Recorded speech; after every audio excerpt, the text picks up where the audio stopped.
Hello and welcome to another episode of Around the Verse. I'm Sean Tracy. I guess that makes me Steve Bender.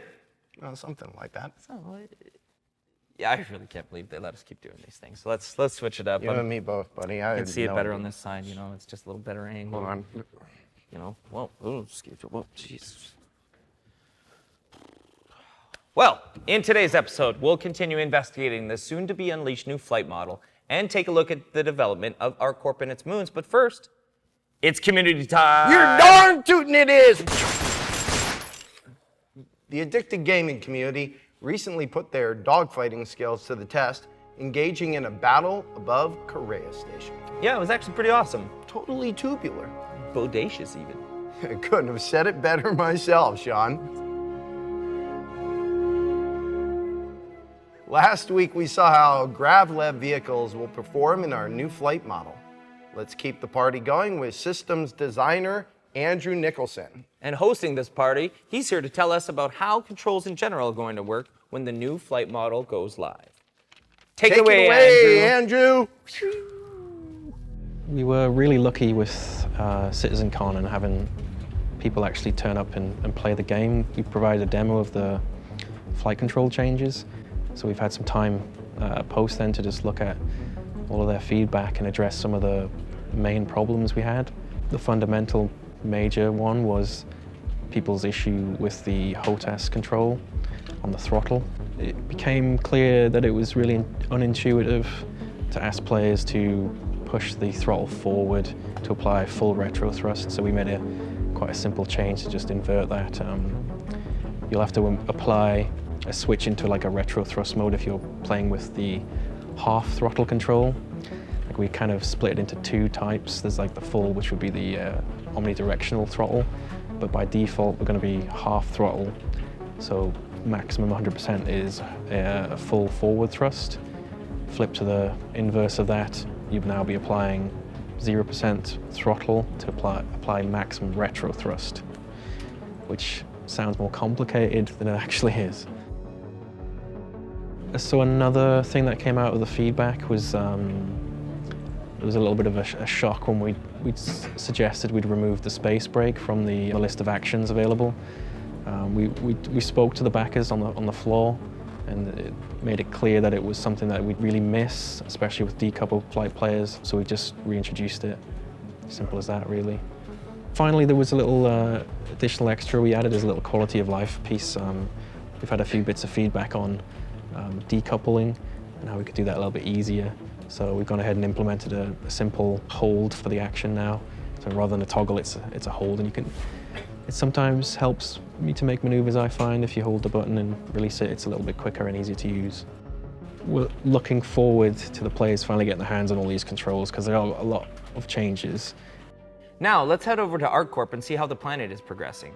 As we've discussed on previous episodes, there are unique challenges to designing and building a planet like this, virtually covered in buildings. These tests are helping the devs figure out how the buildings we place on the planet will look and how they'll blend with the new textures they're implementing. You can see here the test buildings along with white box content scattered throughout the environment. So this gives a sense of how all the elements will blend together and how they'll look as you fly above the planet, which is pretty important. Yeah, and with new planets come new moons. Here's Patrick Gladius and Pascal Muller to tell us some of what we can expect when we visit Walla and Lyria. The Arccorp Moons were our first moons where it felt like we really figured out our workflow. It was actually quite interesting because the tools didn't change anymore. We didn't do any bigger changes to our planet editor anymore, and that's why we had a much better idea of how long it would take to create one of these moons. Our goal is to fill an entire universe with these entities, which takes a lot of time, and they were kind of a test case to see how fast are we really at making these things. And you have to be able to create this look in a procedural way, so you need a lot of parameters that you have to be able to control and then output many assets really fast. Ultimately, we will use these findings to shorten the production time of all planets and moons in the future.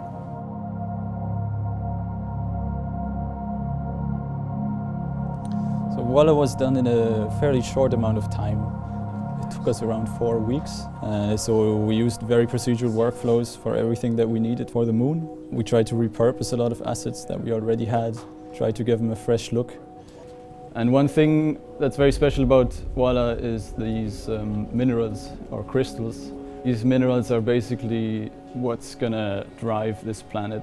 It's the only thing that brings color to the planet, and the material itself looks very interesting compared to everything else.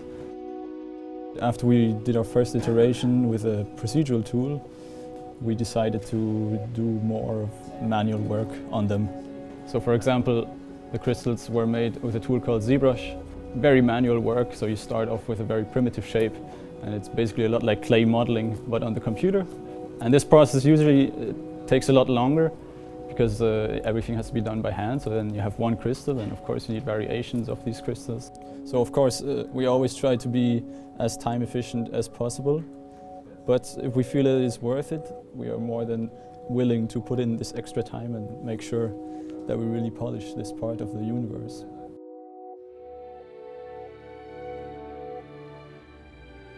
Lyria, in comparison to Voila, features a bit more variety in terms of content, so that's why it took a bit longer. It was something around 4 to 5 weeks. Landscape-wise, it features everything from mountains to flatlands. Those consist of dark rocks, dark volcanic rock, and larger frozen areas. Ice is an element that is also quite dominant on Lyria. The player, while exploring Lyria, will encounter a lot of frozen, shallow water places. But one element that was supposed to make Lyria stand out is the Cryo Geysers. So, you know, what a geyser is basically just water piercing through the terrain, right? Like almost a fountain. But as Lyria is supposed to be a very cold, very unpleasant place, those geysers basically froze when they pierced through the earth. So this is an element that will be found all over Lyria. Well, that just about does it for us this week, right, Sean? Yeah, sadly, yes, Steve. Sadly for some, mercifully for others. But lots of fun stuff coming up this weekend. Well, tune in Sunday as the self-proclaimed filthiest race in the verse, the Daymar Rally, kicks up mud on Crusader's filthiest moon. Daymar is Crusader's filthiest moon. Oh, you need to hear these stories. I'll tell you later on. Arguably. You can find out more about this community-organized endurance race at daymarrally.com. And we're kicking off another commercial contest on Friday. This time we're looking for the best Tumbler Cyclone commercial, so go kick up some dirt and show us your off-road filmmaking skills. Friday, we'll also be launching a screenshot contest on Spectrum to celebrate Australia Day, challenging players to show off their best flight formations. The catch? You gotta do it in a Gladius Valiant. Don't have a Gladius Valiant? Ha! But we're giving current backers access to the Valiant for free, Friday, Saturday, and Sunday. So grab some friends, jump in those Gladiuses, and do your worst. Isn't the plural of Gladius just Gladius? Gladius. Gladius. Gladii? Gladii. Gladiroma. Patrick Gladius? Gladius. Anyway, thank you to the subscribers for allowing us to ruin ATV on a semi-monthly basis. Oh, and thanks to all the backers helping to make Star Citizen and Squadron 42 a reality. And until they lift the inevitable restraining order, we'll see you Around the verse.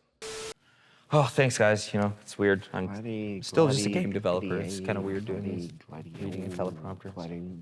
Hey, Steve, you still on the Gladius thing? Yeah, dude. We gotta go talk about like the cafeteria animations. Some mocap. Darius. Still. All right, listen. We gotta go to this meeting. Gladius. All right. Well, Chris is waiting, dude. So we'll see you. Gladiolus. Gladorian. Gladios. Gladilla, Gladium, Glave, Giadi, Gladys, Patrick Gladius, Gladorum, Gladbag, Glad.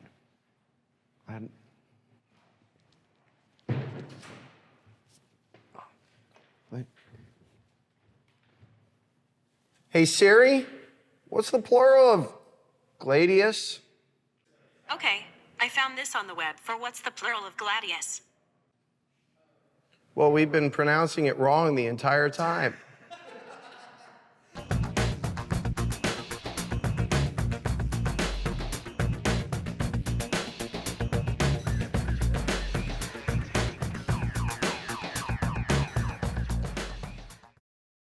Thanks for watching. For the latest and greatest in Star Citizen and Squadron 42, you can subscribe to our channel, or you can check out some of the other shows, and you can also head to our website at www.robertsspaceindustries.com.